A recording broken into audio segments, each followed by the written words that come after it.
नमस्कार साथियों, जिनका एएलपी का एग्जाम बचा हुआ है 28 और 29 नवंबर को, उनके लिए फिर से आज मैं एक मैथ के 20 क्वेश्चन का सैंपल पेपर लेकर आया हूं। और आज के 20 सवाल बड़े इंपॉर्टेंट टाइप के हैं। इस पैटर्न के सवाल भी आपके एग्जाम में ज्यादातर खासकर पूछे जाते हैं। तो चलिए स्टार्ट करते हैं आज के सेशन को। आज के सेशन का पहला सवाल देखते हैं क्या कह रहा है।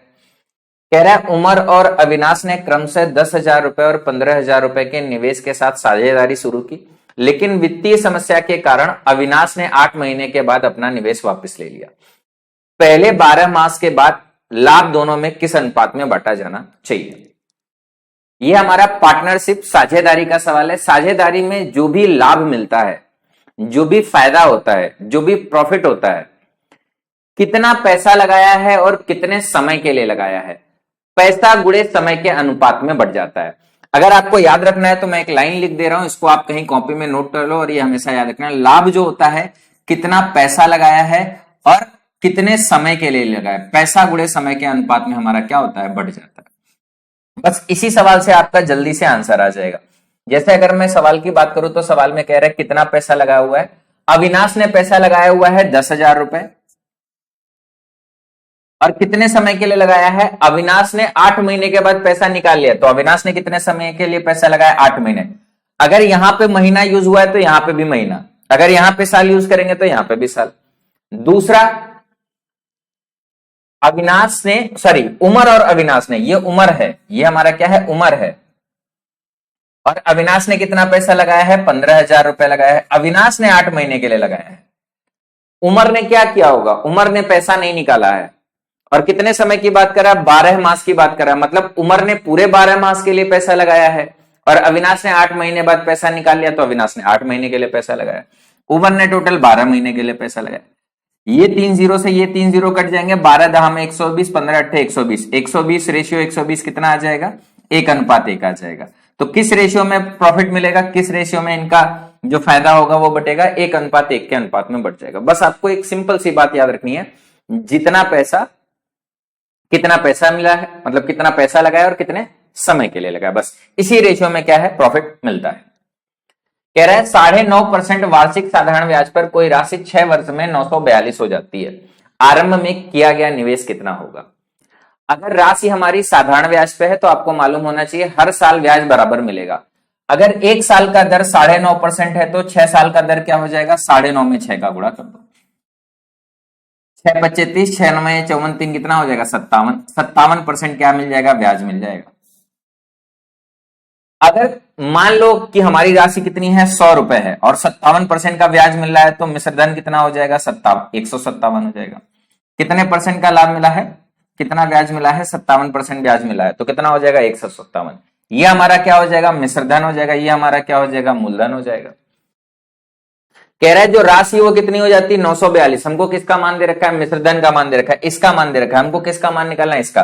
देखो कैलकुलेशन को एक स्टेप में लिखने के लिए जो भी वैल्यू हमको निकालनी है, जैसे ये वैल्यू निकालनी है तो इसको ऊपर लिखते हैं, जो भी वैल्यू दी है उसको क्या करते हैं, नीचे लिखते हैं, और जो भी इसका एक्चुअल मान है उससे क्या कर देते हैं, गुणा कर देते हैं। इससे कैलकुलेशन का स्टेप आपका बच जाता है, वरना आपको एक एक नियम लगाना पड़ेगा। इसका मान इसके बराबर है तो एक का मान किसके बराबर होगा, फिर इसका मान किसके बराबर होगा।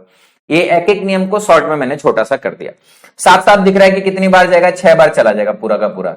6 7 42, 15 छक्का 90 और 4 94 हो जाएगा। तो ये हमारा राशि कितना हो जाएगा, 600 रुपए की हमारी राशि होगी जो लगाई गई है। क्लियर है, बात समझ में आ रहा है सभी को। चलो आगे बढ़ते हैं।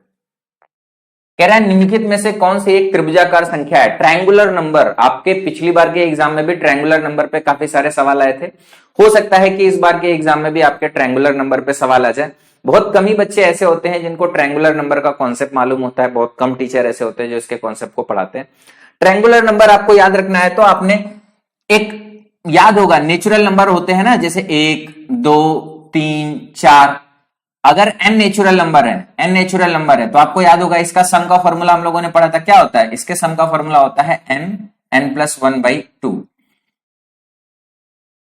तो जो ट्रायंगुलर नंबर होते हैं वो इसी फॉर्मूले से बनते हैं, बस Sn की जगह पे क्या हो जाता है, Tn हो जाता है। इसका Tn क्या होता है, n+1/2। कहने का मतलब यह है कि अगर मुझे इसका पहला पद निकालना है तो क्या आ जाएगा, n का मान 1 रख दो, 1 2/2 करोगे तो क्या आ जाएगा, 1 × 2/2, 1 आ जाएगा। T2 निकालना है तो n की जगह 2 रखो, 2 गुणे 3, भाई 2 1 जुड़ जाएगा 3 और बटे में 2, कितना आ जाएगा 3 आ जाएगा। अगर T3 निकालना है तो क्या आ जाएगा, n की जगह 3 रखो, 3 गुणे 4 और बटे में 2, कितना आ जाएगा 12 बटे 2 करोगे 6 आ जाएगा। T4 निकालना है तो n की जगह 4 रखो, 4 5 और बटे में 2, कितना आ जाएगा 10 आ जाएगा। तो कह रहा है इसमें से कौन सा हमारा ट्रायंगुलर नंबर नहीं, और आगे निकाल लो, T5 निकाल लो। जैसे जैसे नंबर आगे बढ़ेगा वैसे वैसे तेजी और हो जाएगी। 5 गुणे 6 और बटे में 2, कितना आ जाएगा 30 का आधा 15 आ जाएगा। तो ये हमारे सारे ट्रायंगुलर नंबर है, ये ट्रायंगुलर नंबर है, ये ट्रायंगुलर नंबर है, ये ट्रायंगुलर नंबर है, ये ट्रायंगुलर नंबर है, ये ट्रायंगुलर नंबर है। तो कह रहा है इनमें से कौन सा ऐसा नंबर है जो ट्रायंगुलर नंबर नहीं है।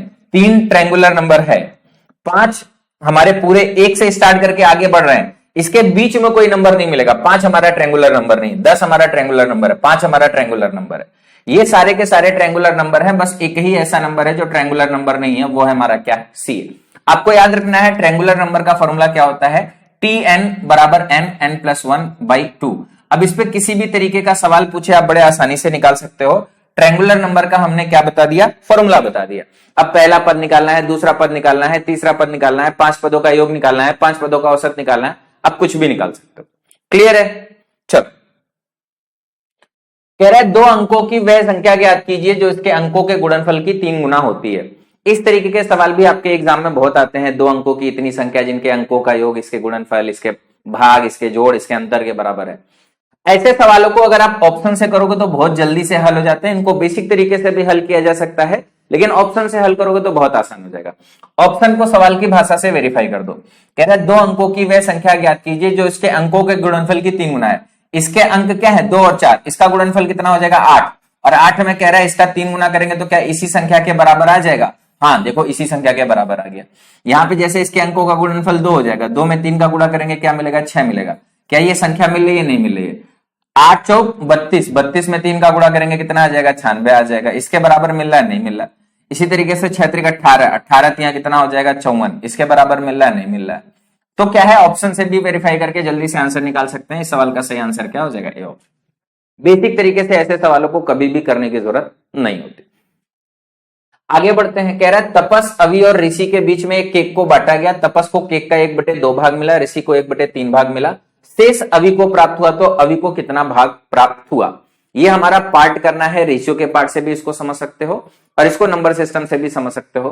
कैसे कर सकते हैं, 2 तरीके से कर सकते हैं। मान लो कि 2 तरीका है। पहला तरीका यह है कि जो इसका हर है, अंश बटे हर, 3 और 2 है, 3 और 2 का एलसीएम कितना हो जाएगा 3 गुणे 2 6। मान लो टोटल पार्ट हमारा कितना है 6 है। तो इसमें से तपस को कितना मिला है, तपस को 1/2, 1/2 का मतलब इसका आधा कितना मिल जाएगा 3 मिल जाएगा, ये तपस को मिला है। ऋषि को कितना मिला है 1/3, इसका 1/3 करोगे तो कितना मिल जाएगा 2 मिल जाएगा। ये किसको मिल गया है, ऋषि को मिल गया है। यहां पे आधा किया है, यहां पे 1/3 किया है। तो अगर मैं बात करूं कितना बचा हुआ है, 3 और 2 5 खत्म हो गया, 6 में से कितना बचा हुआ है 1। अगर मुझे निकालना है कि कितने भाग है, जैसे आप क्या है ये जो बचा हुआ पार्ट है किसको मिला है, अवि को मिला है। तो अवि को कितना मिला है 1, कितने में 6 में, तो अवि को कितना भाग मिला है 1/6 मिला है। यही हमारे सवाल का क्या आ जाएगा, आंसर आ जाएगा। या आप इसको ऐसे भी हल कर सकते थे, कुल भाग कितना हो जाएगा 1, 1 में से 1/2 एक आदमी को मिल गया, 1/3 एक आदमी को मिल गया, ऐसे कर सकते हैं। पूरा का एलसीएम कितना आ जाएगा 6, 6 का यहाँ पे गुणक मतलब 6 आ गया। यहाँ पे क्या आ जाएगा 6, यहाँ पे आ जाएगा 3, यहाँ पे 2, कितना आ जाएगा 1/6। ऐसे भी आप इस सवाल को बड़े आसानी से हल कर सकते हैं। ये भी तरीका सही है, ये भी तरीका सही, जैसे भी आप लगा लो, दोनों तरीके से आपका आंसर जल्दी से आ जाएगा। कह रहे किसी थैले में लाल और नीले रंग के गेंदों की संख्याओं का अनुपात स्थिर है। अनुपात स्थिर है लाल का और नीले का। जैसे लाल गेंद और नीली गेंद है, कह रहा है इनका अनुपात हमारा क्या है, स्थिर है। अनुपात स्थिर होने का मतलब क्या है कि जैसे अगर हमारा लाल बढ़ेगा तो नीला भी बढ़ेगा। जैसे मैं आपको एग्जांपल के तौर पे बता देता हूं, अगर मान लो ये हमारे ए और बी रेशियो में है, तो इसका मतलब यह है कि अगर मैंने इसको n गुना किया तो ये भी हमारा क्या हो जाएगा n गुना हो जाएगा। या मैंने इसमें n से भाग किया तो ये भी हमारा क्या हो जाएगा, इसमें भी n से भाग हो जाएगा। मतलब अगर एक हमारा बढ़ेगा तो दूसरा भी हमारा बढ़ेगा, तभी तो ये हमेशा क्या रहेंगे, यहां पे भी देखो n से n कट गया, यहां पे भी n से कट गया, ये हमेशा क्या रहेंगे, समान अनुपात में रहेंगे। नंबर को, पहले नंबर को बढ़ाओगे तो दूसरा नंबर बढ़ेगा। जिस रेशियो में बढ़ाओगे, इसको n गुना करोगे तो ये भी n गुना हो जाएगा, इसमें n का भाग दोगे तो इसमें भी n का भाग हो जाएगा। ये हमारा होता है समान अनुपात में रहने का मतलब। जैसे सवाल में क्या कह रहा है, जब उसमें 44 लाल गेंदे हैं, लाल गेंदे कितनी है 44 है, तो नीले गेंदों की संख्या कितनी है 36 है। कह रहा है यदि नीले गेंदों की संख्या कितनी हो जाए 54 हो जाए, ये कितना हो जाए 54 हो जाए, तो बताना है लाल गेंदों की संख्या कितनी हो जाएगी। अगर मैं इसमें 4 से भाग दूंगा तो कितना आ जाएगा 11, 4 से भाग दूंगा कितना आ जाएगा 9। अब ये 9 से कितना हो रहा है 54, भाई ये हमने क्या कर दिया, इसको अनुपात में बदल लिया, किस अनुपात में आ गया 11 और 9 के अनुपात में आ गया, तो ये भी क्या होगा 11 और 9 के अनुपात में हो गया। 9 का मान 54 हो रहा है, 6 गुना हो रहा है, तो ये भी 6 गुना हो जाएगा, कितना हो जाएगा 66 हो जाएगा। इस सवाल का सही उत्तर कितना हो जाएगा 66। बोलो बात समझ में आ रही है। या आप इसको ऐसे भी कर सकते हैं कि पहले लाल गेंद और नीली गेंद का अनुपात, पहले लाल गेंद और नीली गेंद का अनुपात कितना हो जाएगा 44/36 हो जाएगा। बाद में कह रहा है नीली गेंद की संख्या हमको निकालनी है, लाल गेंद की संख्या हमको दी है, लाल और बटे में नीली, यहां पे हमने क्या निकाला है लाल और बटे में नीला, तो अनुपात हमारा क्या हो जाएगा, ये अनुपात हो जाएगा, पहले ये अनुपात हो जाएगा, बाद में ये अनुपात हो जाएगा, तो दोनों समय अनुपात हमारा क्या आ जाएगा बराबर आ जाएगा। इसको भी वैसे ही कर सकते हैं, 4 से कटेगा 11 बार, सॉरी उल्टा लिख दिया क्या, लाल गेंद और नीली गेंद, यह है लाल गेंद यह है नीली गेंद, यहां पे क्या दे रखा है लाल गेंद निकालना है, लाल गेंद हमको निकालना है, लाल और बटे में नीली गेंद दे रखी है हमारे पास में कितना है 54 है, तो 9 से कट जाएगा 4 बार और 4 से कट जाएगा 11 बार, 9 से कट जाएगा 6 बार, 11 छक्का कितना आ जाएगा 66, यहां से भी लाल निकालोगे तो कितना आ जाएगा 66 आ जाएगा। ऐसे भी सवाल को कर सकते हैं, लेकिन ये चीजें आपको अच्छे से समझ में आनी चाहिए कि रेशियो हमारा किस तरीके से वर्क करता है। क्लियर है? चलो अगला सवाल देखो क्या कह रहा है, एज का सवाल है। अब से 7 साल बाद विराट मोहिंदर से 2 गुना बड़ा होगा। 5 साल पहले मोहिंदर की आयु विराट की आयु के 2/5 से 1 वर्ष कम थी। कह रहा है विराट की वर्तमान आयु बताओ क्या हो जाएगी। अब अगर इस सवाल को करना है तो देखो ध्यान से मेरी बात को समझो, कैसे करने की कोशिश करेंगे। दोनों तरीके से कर सकते हैं। जब भी रेशियो में कुछ जोड़ दिया जाए या घटा दिया जाए तो हम प्रॉपर रेशियो का यूज करके नहीं कर सकते। ऐसे केस में हमको कुछ ना कुछ उम्र माननी पड़ेगी, एक्स और वाई का यूज करना पड़ेगा, तब हमारा सवाल बड़े आसानी से हल होता है। जैसे हमारे केस में क्या कह रहा है, 2 बातें कह रहा है।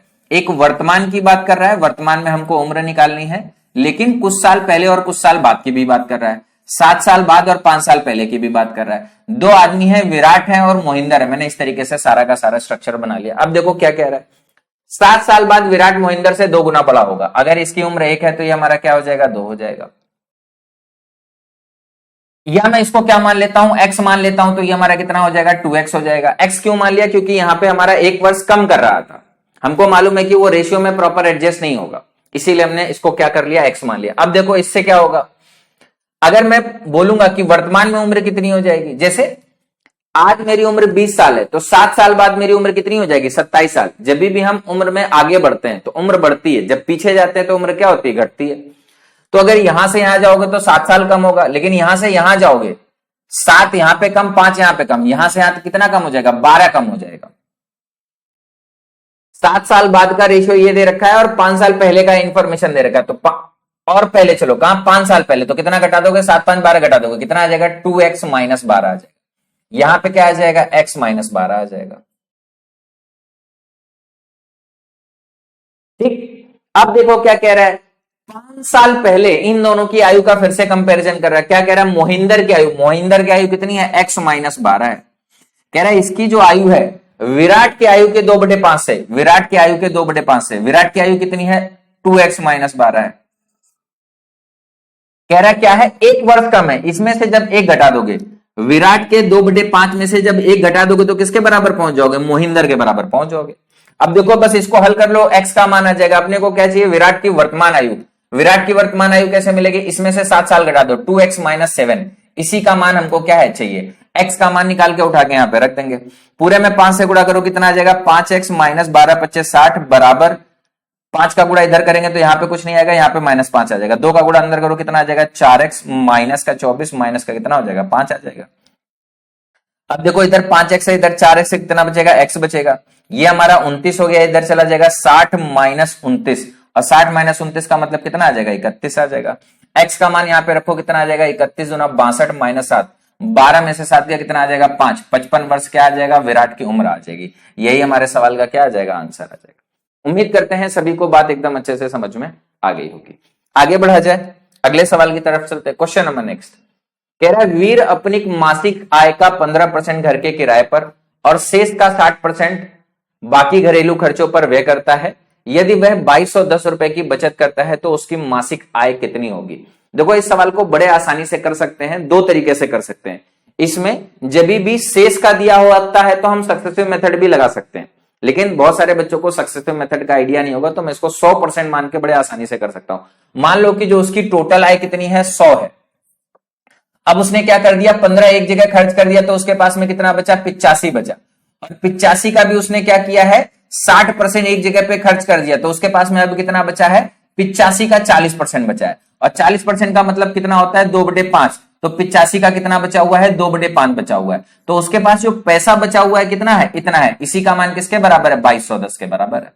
अब देखो 5 से कट जाएगा कितनी बार, 17 बार। 17 से यहां पे कट जाएगा कितनी बार, एक बार। कितना बचा हुआ है, 5। 17 यहाँ कितना हो गया, 51। 2 का मान किसके बराबर हो गया, 130 के बराबर। किसका मान निकालना है, 100 का मान निकालना है। 1 का मान किसके बराबर हो जाएगा, 65 के बराबर। 100 का मान किसके बराबर हो जाएगा, 6500 के बराबर। कहने का मतलब उसकी जो आय है वो कितनी हो जाएगी, 6500 हो जाएगी।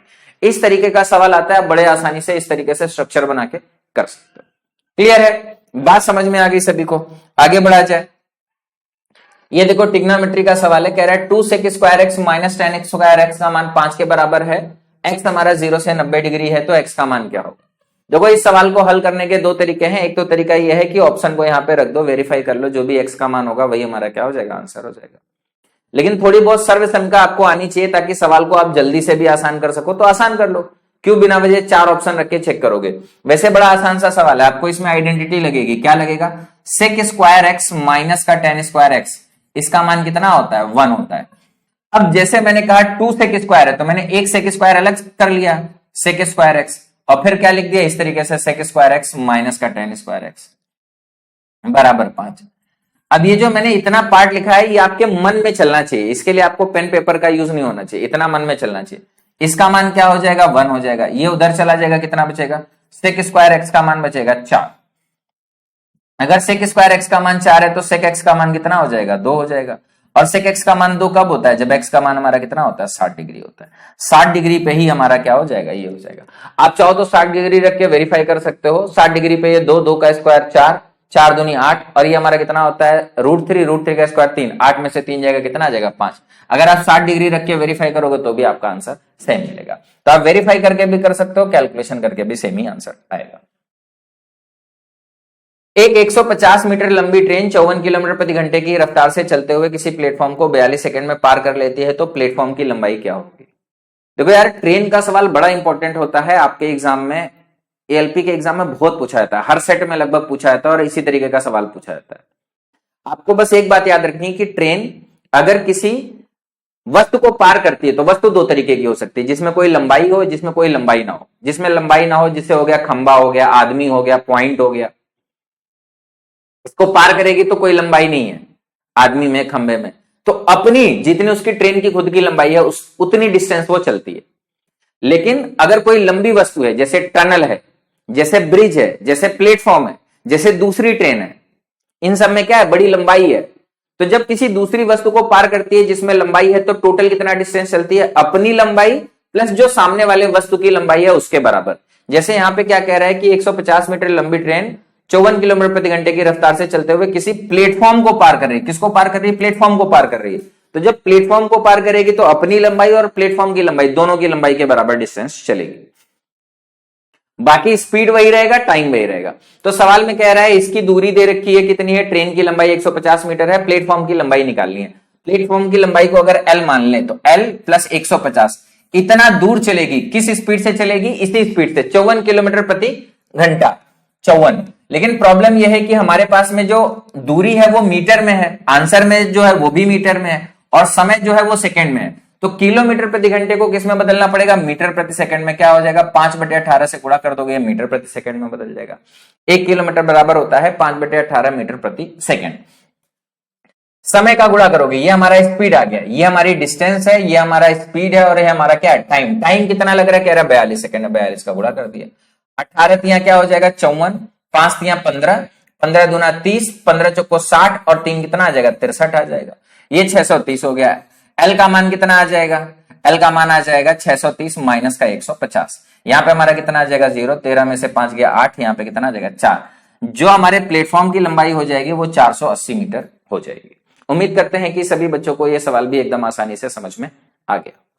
कई बार ट्रेन की लंबाई पूछ ली जाती है, कई बार प्लेटफॉर्म की लंबाई पूछ ली जाती है, कई बार ट्रेन की स्पीड पूछ ली जाती है, कई बार पूछ लिया जाता है कितना समय लगेगा। बस यही वाला कॉन्सेप्ट याद रखो, कुछ भी पूछा जाए आप आसानी से लगा सकते हो। कह रहा है cosec theta plus cot theta का मान 2 है तो कॉट थीटा का मान बताओ। ये भी बड़ा इंपॉर्टेंट क्वेश्चन है, ये भी बड़ा सवाल आता है। Cosec theta plus cot theta का मान दे सकता है, cosec theta minus cot theta का मान दे सकता है, sec theta plus tan theta का मान दे सकता है, sec theta minus tan theta का मान दे सकता है। दो सवाल हमारे बनते हैं, एक हमारा इस कॉन्सेप्ट पे बनता है sec square theta minus tan square theta होता है 1, दूसरा हमारा इस कॉन्सेप्ट पे बनता है cosec square theta minus cot square theta बराबर 1। अगर मैंने कहा cosec square theta minus cot square theta बराबर 1 है तो A square minus B square का फॉर्मूला लग जाता है। एक ब्रैकेट में आ जाएगा cosec theta plus cot theta और दूसरे ब्रैकेट में क्या आ जाएगा cosec theta minus cot theta. अब देखो हमेशा यहां पे इसमें एक का मान दे रखा होगा, जैसे हमको किसका मान दे रखा है cosec theta plus cot theta का मान दे रखा है। अगर इसका मान 2 है तो इसका मान क्या हो जाएगा, ये इधर चला जाएगा, कितना आ जाएगा 1/2 आ जाएगा। कहने का मतलब cosec theta plus cot theta का मान 2 है तो cosec theta minus cot theta का मान क्या आ जाएगा 1/2 आ जाएगा। बस इसका रेसिप्रोकल हो जाएगा। भाई अगर इसका मान x है, इसका मान हमारा क्या है, मान लो अगर ये x है तो ये हमारा इधर चला जाएगा तो क्या हो जाएगा 1/x हो जाएगा। या अगर मान लो इसका मान दे रखा है, अगर ये x है तो ये इधर चला जाएगा तो इसका मान क्या हो जाएगा 1/x हो जाएगा। कहने का मतलब अगर हमको एक गुणनखंड दिया, ये हमारे क्या हो गया 2 गुणनखंड, अगर एक गुणनखंड x है तो दूसरा गुणनखंड क्या हो जाएगा 1/x हो जाएगा। हमेशा ऐसे इसी तरीके से sec square theta minus tan square theta में भी बन जाएगा। अब देखो cosec theta plus cot theta का मान 2 है, cosec theta minus cot theta का मान 1/2 हो जाएगा। कॉट थीटा निकालना, दोनों को घटा दो, घटा दोगे तो ये कट जाएगा, कितना आ जाएगा 2 कॉट थीटा आ जाएगा। यहाँ पे क्या आ जाएगा 2 माइनस 1/2 कितना आ जाएगा 3/2 और 3/2 में ये 2 और कर दोगे तो क्या आ जाएगा कॉट थीटा। कॉट थीटा का मान कितना आ जाएगा 3/4 आ जाएगा। और यही हमारे सवाल का आंसर। और 3/4 हमारा किसके बराबर होता है 0.75 के बराबर, दशमलव में बदल दिया गया है, आंसर हमारा क्या आ जाएगा डी आ जाएगा। बोलो सभी को बात समझ में आ रही है, आगे बढ़ा जाए। चलो क्वेश्चन नंबर नेक्स्ट। कह रहे 10% लाभ को मिलाकर किसी वस्तु का विक्रय मूल्य 440 था, कह रहे 370 में वस्तु को बेचने के लिए कितने प्रतिशत की हानि होगी। बड़े आसानी से निकाल सकते हैं। कैसे, देखो 10% के लाभ का मतलब क्या हो गया, आप 100 लेके भी कर सकते हो और आप 10% को भिन्न में बदल के भी कर सकते हो। 10% का मतलब हो गया 1/10। अगर हमारा सीपी लागत 10 है तो ये हमारा क्या हो जाएगा प्रॉफिट, और हमारा एसपी कितना हो जाएगा 11 हो जाएगा, और इसी का मान दे रखा है कितना है 440 है। 11 चौक 44, एक का मान किसके बराबर हो गया 40 के बराबर। सीपी हमारा कितना हो जाएगा 10 का मान, एक का मान 40 के बराबर, 10 का मान किसके बराबर हो जाएगा 400 के बराबर। अब 400 की वस्तु को कितने में बेच रहा है 370 में बेच रहा है तो कितने का नुकसान हो रहा है। आप बोलोगे 400 की वस्तु को 370 में बेच रहा है तो 30 का नुकसान हो रहा है, कितने पे 400 पे, और गुणे में क्या हो जाएगा 100, इतने % का उसको क्या हो जाएगा लॉस हो जाएगा। 30/4 करोगे 4 7 28 4 5 20, 7.5% का उसको क्या हो जाएगा नुकसान हो जाएगा। बोलो बात समझ में आ गई, आगे बढ़ा जाए। चलो क्वेश्चन नंबर नेक्स्ट। 100 से भी लेके कर सकते थे, परसेंट को भिन्न में बदल के भी कर सकते थे। कह रहा है 2 और 98 के बीच में माध्य अनुपातिक क्या होगा। अच्छा देखो, अगर 3 संख्याएं हमारी इस तरीके से हैं जो हमारे प्रपोर्शन में बोले जाते हैं कि ए का बी से जो अनुपात है वही अनुपात हमारा बी का सी से है, तो इस तरीके से हम लोग लिखते हैं ए का जो बी से अनुपात है वही अनुपात बी का सी से है। तो ए को प्रथम अनुपाती बोलते हैं, बी को मध्यानुपाती बोलते हैं और सी को तृतीय अनुपाती बोलते हैं। तो इसमें जो फॉर्मूला लगता है वो बस ये लगता है A/B बराबर B/C। अब जैसे कई बार इसमें पहला दूसरा दे दिया जाता है, तीसरा पूछ लिया जाता है, कई बार पहला तीसरा दे दिया जाता है, दूसरा पूछा जाता है। तो यहाँ पे मध्यानुपात पूछा जा रहा है, बी का मान पूछा जा रहा है, तो देखो क्या आ जाएगा B² बराबर AC, या बी बराबर क्या आ जाएगा √AC। क्या है √2 × 98 कितना आ जाएगा 196। 196 का मतलब कितना आ जाएगा 14 आ जाएगा। भाई 2 × 98 करोगे 2 × 8 16, 2 9 18 1 19, 196 का वर्गमूल करोगे कितना आ जाएगा ये आ जाएगा। या आप इसको ऐसे भी लिख सकते हो 2 98 को क्या लिख सकते हो, 2 गुणे 49। अब इसका जब वर्गमूल लोगे तो ये 2 आ जाएगा, ये 7 आ जाएगा, टोटल कितना आ जाएगा 14। ऐसे भी करके कर सकते हो, तोड़ के भी। ठीक है, चलो। कह रहा है ए एंड बी किसी काम को 12 दिन में कर सकते हैं। ए और बी किसी काम को 12 दिन में पूरा कर सकते हैं। ए को कार्य पूरा होने के कुछ दिन पहले कार्य छोड़ना पड़ा और इसी कारण से कार्य को पूरा करने में 16 दिन लगे। देखो ये कहना चाह रहा है कि दोनों अगर मिलकर काम करते तो 12 दिन में कर सकते थे, लेकिन ए ने कुछ दिन पहले काम छोड़ दिया। अब अगर काम दो आदमी मिलकर काम कर रहे तो जल्दी होगा, अगर एक चला गया तो लेट हो जाएगा। तो कह रहा है ए के छोड़ने की वजह से जो काम खत्म हुआ कितने दिन में खत्म हुआ, 16 दिन में खत्म हुआ है। कह रहे यदि अकेला ए इसी काम को करता तो 21 दिन में पूरा कर सकता है। तो काम को खत्म होने से कितने दिन पहले ए छुट्टी पर चला गया होगा। देखो ध्यान से समझना इस सवाल को कैसे करेंगे। हमको दिया है कि ए प्लस बी दोनों मिलकर कर सकते हैं कितने दिन में, 12 दिन में, और ए अकेला कितने दिन में कर सकता है, 21 दिन में कर सकता है। इस वाले केस को हम लोग लास्ट में करने की कोशिश करेंगे। इससे हम क्या कर सकते हैं, ए और बी की क्षमता निकाल सकते हैं और टोटल कितना काम है वो निकाल सकते हैं। इनका एलसीएम हमारा कितना आ जाएगा, 84। कैसे मालूम चला, 21 का मैंने पहाड़ा पढ़ा, 21 के पहाड़े में जिससे दोनों से भाग चला गया, 21 में इससे भाग नहीं जाएगा, 42 में इससे भाग नहीं जाएगा, 63 में इससे भाग नहीं जाएगा, 84 में इससे भाग चला जाएगा, बस 84 हमारा एलसीएम हो गया। ये हमारा काम हो गया। अगर मैं बोलूं ए प्लस बी की क्षमता कितनी आ जाएगी, 12 सत्ते 84। ए की क्षमता कितनी आ जाएगी, 4। अब देखो अगर ए की क्षमता हमारी 4 है तो बी की क्षमता हमारी कितनी हो जाएगी, 3 हो जाएगी। बस यही हमको निकालना था। अब जो सवाल है वो समझने की कोशिश करते हैं। ए ने काम छोड़ा है, बी ने क्या किया है, अरे बी ने तो पूरा 16 दिन तक काम किया है ना। काम किसने छोड़ा था, ए ने छोड़ा था, बी ने तो काम छोड़ा नहीं है, बी ने तो पूरा 16 दिन काम किया है। तो बी ने टोटल कितना काम किया होगा, बी की क्षमता कितनी है, 3। अगर 3 क्षमता से 16 दिन काम करेगा तो कितना काम करेगा, 16 3 48। बी ने कितना काम किया होगा, 48 काम किया होगा। इतने काम में से बी का काम निकाल दो तो बाकी बचा हुआ काम किसने किया होगा, ए ने किया होगा। चलो निकाल दो इसमें से, 14 में से 8 गया 6, 7 में से 4 गया 3। ये हमारा क्या हो गया, बचा हुआ काम है जो ए ने किया है। और ए की क्षमता कितनी है, 4। 4 क्षमता से अगर यही काम किया होगा तो उसने कितने दिन काम किया होगा, 9 दिन काम किया होगा। कहने का मतलब काम खत्म होने से कितने दिन पहले ए छुट्टी पर चला गया था। ये ए ने 9 दिन काम किया है। ए ने क्या किया है, 9 दिन काम किया है। काम टोटल कितने दिन हुआ था, 16 दिन। तो ए ने कितने दिन काम किया है ये नहीं पूछ रहा है, ए कितने दिन पहले चला गया है। तो 16 में से 9 हटा दो, कितने दिन पहले चला गया, 7 दिन पहले चला गया है। इस सवाल का आंसर 7 आएगा, 9 नहीं। 9 तो हो गया जितने दिन उसने काम किया है। हमको ये नहीं बताना है, जैसे भाई टोटल हमारे पास में कितने दिन है, 16 दिन है, 9 दिन काम किया है और 7 दिन काम नहीं किया है। तो कह रहा है कितने दिन पहले ए चला गया था। तो कितने दिन पहले चला गया था, इतने दिन पहले चला गया था, 7 दिन पहले चला गया था। क्लियर है सभी को। चलो कह रहा है पाइप ए बी और सी एक खाली टंकी से जुड़े हुए हैं। पहले 2 पाइप क्रम से 4 और 10 घंटे में टंकी को भर सकते हैं, जबकि भरी हुई टंकी को तीसरा पाइप द्वारा 6 घंटे में खाली कर सकता है। यदि सभी तीनों पाइप टंकी को 3/5 भाग भरा होने पर एक साथ खोले जाते हैं तो टंकी को भरने के लिए कितने घंटे लगेंगे। अब ये पाइप और टंकी वाले भी सवाल आपके एग्जाम में बहुत ज्यादा आते हैं। देखो इसको कैसे करोगे, बड़े आसानी से कर सकते हैं। ये भी ए बी सी सबकी क्षमता निकालनी है। ए और बी हमारे भरने वाले पाइप हैं। ए हमारा 4 घंटे में भर सकता है, बी हमारा 10 घंटे में भर सकता है, और सी खाली करने वाला पाइप है, कितनी देर में खाली कर सकता है, 6 घंटे में खाली कर सकता है। इन सबका एलसीएम हमारा कितना आ जाएगा भाई, 10 का पहाड़ा पढ़ो, जो सबसे बड़ा नंबर होता है इसी का पहाड़ा पढ़ो, जिसमें तीनों से भाग चला जाए। 4 आएगा, 3 आएगा, 5 आएगा, 4 3 12 25 60 60 आ जाएगा। 10 में 20 में इसका नहीं जाएगा, 30 में इसका नहीं जाएगा, 40 में इसका नहीं जाएगा, 50 में दोनों का नहीं जाएगा, 60 में सबका चला जाएगा। तो ये कितना आ जाएगा, ए की क्षमता आ जाएगी 15 चौको 60, बी की क्षमता आ जाएगी 6 और सी की क्षमता कितनी आ जाएगी 10। ये दोनों हमारे क्या हो गए, जोड़ने वाले पाइप हो गए, भरने वाले पाइप हो गए। ये हमारा क्या हो गया, खाली करने वाला पाइप हो गया। अगर सारे पाइप को एक साथ करेंगे तो ये हमारा क्या हो जाएगा, 15 6 21 से भरेगा और ये 10 से खाली करेगा। तो कितने से भरेगा, 11 की क्षमता से भरेगा। कह रहा है हमारा क्या है, 3/5 भरा है। 3/5 का मतलब कितना भरा हुआ है, 60 का 3/5 भरा हुआ है। तो बचा कितना है, 2/5 बचा हुआ है। भाई अगर 3/5 भाग भरा है तो कितना बचा हुआ है, 2/5 भाग बचा हुआ है। 12 दूना 24, 24 बचा हुआ है। कितनी क्षमता से भरेगा, 11 क्षमता से भरेगा। तो कितना समय लगेगा, 24/11 घंटा लग जाएगा। यही हमारे सवाल का क्या हो जाएगा, आंसर हो जाएगा। उम्मीद करते हैं कि सभी को यह बात एकदम अच्छे से समझ में आ गई होगी। आगे बढ़ा जाए अगला सवाल। कह रहा है संख्या में 4 और 2 के स्थानीय मान का अंतर बताना है। स्थानीय मान दो तरीके के सवाल बनते हैं, एक तो होता है स्थानीय मान और एक होता है जाति मान। जाति मान जिसको बोलते हैं फेस वैल्यू, जैसा आदमी दिखता है वैसा ही होता है, जैसा चेहरा है वैसा ही है।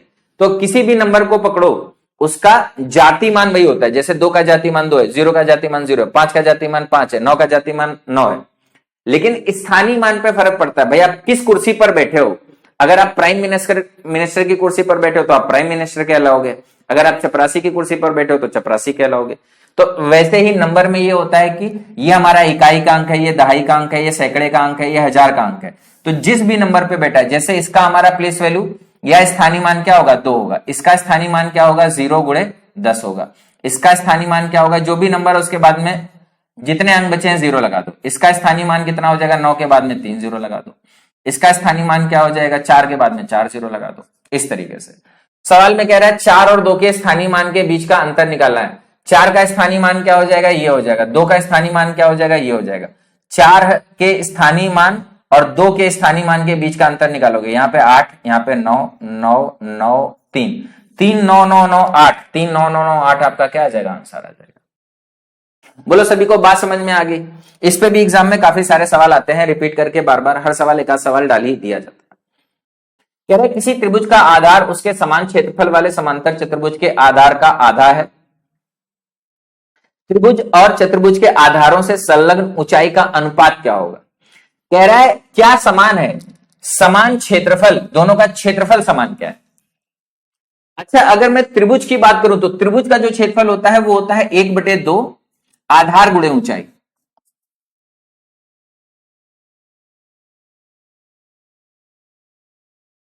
और जो समांतर चतुर्भुज का क्षेत्रफल होता है वो होता है 1 आधार गुणे ऊंचाई, बस आधार, 1/2 नहीं होता, आधार गुणे ऊंचाई। ये हमारा क्या हो गया, समांतर चतुर्भुज का क्षेत्रफल, ये हमारा क्या हो गया, त्रिभुज का क्षेत्रफल। ये कह रहा है दोनों हमारे क्या है, बराबर है। अब कह रहा है किसी त्रिभुज का आधार, इसका किसका, त्रिभुज का आधार समांतर चतुर्भुज के आधार का आधा है। अगर इसके आधार को मैं a मानूं तो ये हमारा क्या हो जाएगा, a/2 हो जाएगा। या इसको x मानूं तो ये हमारा क्या हो जाएगा, x/2। जितना ये है उसका क्या है, ये आधा है, या जितना ये है उसका ये क्या है, 2 गुना है। अगर मैं इसको 1 मानूं तो ये क्या हो जाएगा, 2, या इसको अगर मैं 2 मानूं तो ये क्या हो जाएगा, 1 हो जाएगा। 1/2 गुणे 1। और इसकी ऊंचाई को अगर मैं किसका ऊंचाई पूछा, त्रिभुज का, पहले इसकी ऊंचाई को अगर मैं h1 मानूं, इसका आधार कितना हो जाएगा, 2, और ये हमारा क्या हो जाएगा, h2 हो जाएगा। तो कह रहा है h1 और h2 का रेशियो कितना हो जाएगा, कितना आ जाएगा, 2 इधर चला जाएगा, क्या आ जाएगा, 4 और 1 का अनुपात आ जाएगा।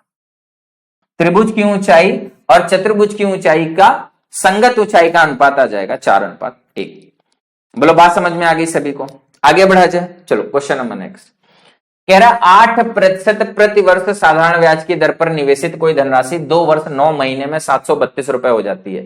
निवेश की गई धनराशि कितनी होगी। साधारण ब्याज पे हर साल बराबर बराबर ब्याज मिलता है। 2 साल में कितना ब्याज मिल जाएगा, आप बोलोगे सर 16% मिल जाएगा। 9 महीने को भी साल में बदल दो, 9/12 कितना हो जाएगा, 3/4। तो 8 का 3/4 कितना हो जाएगा, 6% ये मिल जाएगा। 16 और 6 कितना हो जाएगा, 22% ब्याज मिल जाएगा। अब अगर मान लो राशि हमारी कितनी है 100, तो 22% का ब्याज मिल जाएगा, कितना पैसा बन जाएगा, 122 बन जाएगा। ये हमारा क्या हो जाएगा, मिश्रधन हो जाएगा। ये हमारा क्या हो जाएगा, मूलधन हो जाएगा। तो कह रहा है राशि हमारी कितनी हो जाती है, इतनी हो जाती है। तो कह रहा है निवेशित की गई, मूलधन का मान बताना है, मिश्रधन का मान दिया हुआ, इसका मान दिया हुआ है, इसका मान निकालना। मैंने आपको क्या बताया, एक लाइन में कैलकुलेशन लिख सकते हो, जिसका मान निकालना उसको ऊपर, जिसका मान दिया उसको नीचे, और जो एक्चुअल मान दे रखा है उससे आप क्या करो, गुणा कर दो। यहां पे भी देखोगे साफ साफ समझ में आ रहा है, 12 6 72, 6 बार पूरा का पूरा चला जाएगा। 6 गुणे 100 करोगे कितना आ जाएगा, आंसर 600। निवेशित की गई राशि कितनी हो जाएगी, 600 रुपए। बात समझ में आ गया सभी को, आगे बढ़ा जाए। चलो अगले सवाल पे चलते, क्वेश्चन नंबर नेक्स्ट। किसी कक्षा के सभी 10 लड़कों का एक परीक्षा में औसत 15 था, जबकि कक्षा के सभी 25 छात्रों का इसी परीक्षा में औसत 16.2 था। तो कह रहा है कक्षा के सभी छात्राओं का औसत क्या था। छात्र छात्रा मिला के कुल हमारे पास में क्या बनेंगे, छात्र बनेंगे। लड़का है और लड़की है। ये छात्राओं का मतलब वो नहीं है कि छात्र, ये छात्राओं का मतलब कितनी लड़कियां, लड़कियों का औसत क्या होगा ये बताना है। लड़कों का औसत दिया है, कुल का औसत दिया है, लड़कियों का औसत बताना है। ध्यान से समझने की कोशिश करेंगे। 25 छात्र में 10 हमारे क्या है, लड़के, तो लड़कियां कितनी हो जाएंगी, 15 हो जाएंगी। बॉयज गर्ल्स गर्ल्स बॉयज हमारे कितने हैं 10, तो गर्ल्स हमारी कितनी हो जाएंगी 15 हो जाएंगी। कह रहा है लड़कों का जो औसत है वो कितना है 15 है, लड़कियों का जो औसत है वही हमको निकालना है। टोटल औसत कितना दे रखा है 16.2 दे रखा है।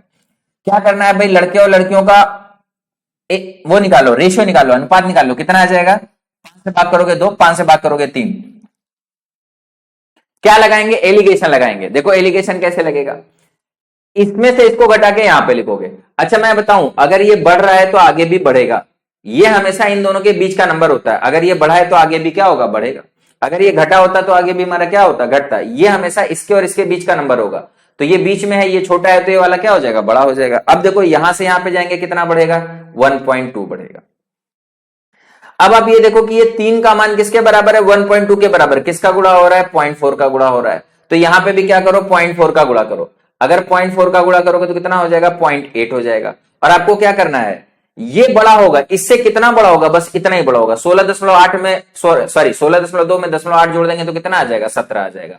लड़कियों का जो औसत हो जाएगा कितना हो जाएगा 17 हो जाएगा। बात समझ में आ गई, उम्मीद करता हूं कि तरीका समझ में आ गया होगा कि इस तरीके के सवाल को कैसे हल करते हैं। क्लियर, चलो कह रहा है 1000 की धनराशि 3 वर्ष में चक्रवृद्धि ब्याज की दर से 1331 रुपए हो जाती है, तो ब्याज की वार्षिक दर बताओ क्या होगा। ये एक ऐसा सवाल है, मैं बता दूं आपके एग्जाम में इतनी बार पूछा जा चुका है, अगर इसका आप डेटा याद कर लो ना तो कभी 2 साल का सवाल आता है, कभी 3 साल का सवाल आता है, कभी 4 साल का सवाल आता है, कभी ब्याज दिया रहता है, कभी मिश्र धन दिया रहता है, कभी मूलधन दिया रहता है, और अलग अलग सवाल पूछे जाते हैं। आपको बस एक बात याद रखनी है कि 3 साल में कह रहा है क्या है 3 साल में चक्रवृद्धि ब्याज से कोई भी मूलधन कितना हो जा रहा है 1000 रुपए की राशि कितनी हो जा रही है 1331। अगर चक्रवृद्धि ब्याज दिया हुआ है तो 1 साल में क्या होता है ए से बी, 2 साल में क्या होता है ए स्क्वायर से बी स्क्वायर, 3 साल में क्या होता है ए क्यूब से बी क्यूब होता है। तो अगर हमारा 3 साल की बात कर रहा है तो डेफिनेटली क्या रहा होगा ए क्यूब से बी क्यूब। क्या ये किसी नंबर का क्यूब दिख रहा है, हाँ 10 का क्यूब दिख रहा है। ये हमारा क्या है 11 का क्यूब है। ये मैं इसलिए कह रहा हूं क्योंकि आपको 11 का पावर याद रखना है। 11 की पावर 1 होता है 1, 11 की पावर 2 होता है 121, 11 की पावर 3 होता है 1331, 11 की पावर 4 होता है 14641। अगर मान लो ये नहीं निकालना आ रहा है तो कैसे निकाल सकते हैं, मेरी बात को बड़े ध्यान से समझना। क्या करोगे, इसको लिखोगे, फिर इन दोनों को जोड़ोगे, फिर इन दोनों को जोड़ोगे, फिर इन दोनों को जोड़ोगे, और फिर आखिरी वाला नंबर लिख दोगे, आगे 14641। अगर भूल जाओ तो ऐसे कर सकते हो। 4 साल तक का ज्यादातर आपके एग्जाम में पूछा जाता है, इससे ज्यादा बड़ा नहीं पूछा जाता। तो कई बार आपसे दे देगा कि ये हमारा मिश्र धन है और 1 0 यहां पे और बढ़ा देगा, ये हमारा मूलधन है, तो बताओ ब्याज की दर क्या होगी। ठीक, अगर 3 साल में इतना हो रहा है इसका मतलब क्या है कि 1 साल में कितना हो रहा होगा 10 से 11 हो रहा होगा। अगर 1 साल में 10 से 11 हो रहा है तो ब्याज कितना मिल रहा है 1 का कितने पे 10 पे, परसेंटेज में बदलना है तो क्या हो जाएगा 100 का गुणा करोगे कितना आ जाएगा 10%। कहने का मतलब अगर ये नंबर आप याद रखोगे ना तो आपको हमेशा याद रहेगा कि ये किस परसेंटेज पे है 10% पे। दूसरा बात और याद रख सकते हो कि अगर रेट ऑफ इंटरेस्ट 10% है 1 साल का, तो 2 साल का कितना होगा, 2 साल का आपका 21% होगा, 3 साल का आपका 33.1% होगा, 4 साल का 46.41% होगा। ये भी नंबर आपको यहीं से मिलेंगे, ये देखो सब यहीं से है। यहां पे हमारा 21 है, यहां पे 33 331 है, 21 है 331 है 46 41 है। देखो 1 साल का 10% है, ये 21 है, ये 331 है और ये 46 41 है। अब 2 नंबर के बाद में दशमलव लगना स्टार्ट हो जाएगा बस। तो ये रेट भी आप याद रख सकते हो। रेट हमारा इस सवाल का क्या आ गया 10% आ गया, लेकिन 10% के लिए सारी की सारी चीजें आप याद रख सकते हो। इसको याद रखोगे एग्जाम में बहुत सारे सवाल मिलेंगे और आपका आंसर क्या हो जाएगा जल्दी से आ जाएगा। तो ये हमारे आज के सारे 20 सवाल खत्म हो गए। उम्मीद करते हैं कि आप सभी को एकदम अच्छे से समझ में आया होगा। और जो भी मैंने आज की क्लास में क्वेश्चन कराए हैं इनमें से आप देखोगे कि आपके एग्जाम में भी कुछ ना कुछ सवाल आपको जरूर इसी पैटर्न के मिल जाएंगे, लेकिन इससे थोड़े बहुत अलग पैटर्न जो भी बन सकते हैं वेरिएशन, वो भी मैंने बताने की कोशिश की है। पिछले लेक्चर में भी मैंने बहुत सारा वेरिएशन कवर किया है, आज के भी लेक्चर में मैंने कुछ एक्स्ट्रा वेरिएशन कवर करने की कोशिश की है। इसी तरीके से कल एक और क्लास ले लेंगे सैंपल पेपर का, जिसका भी पेपर बच जाएगा 29 तारीख के लिए, उसके लिए एक सैंपल पेपर और कर लेंगे। ठीक है, चलिए आज की क्लास को यहीं पे समाप्त करेंगे। वीडियो कैसा लगा कमेंट करके जरूर बताइएगा।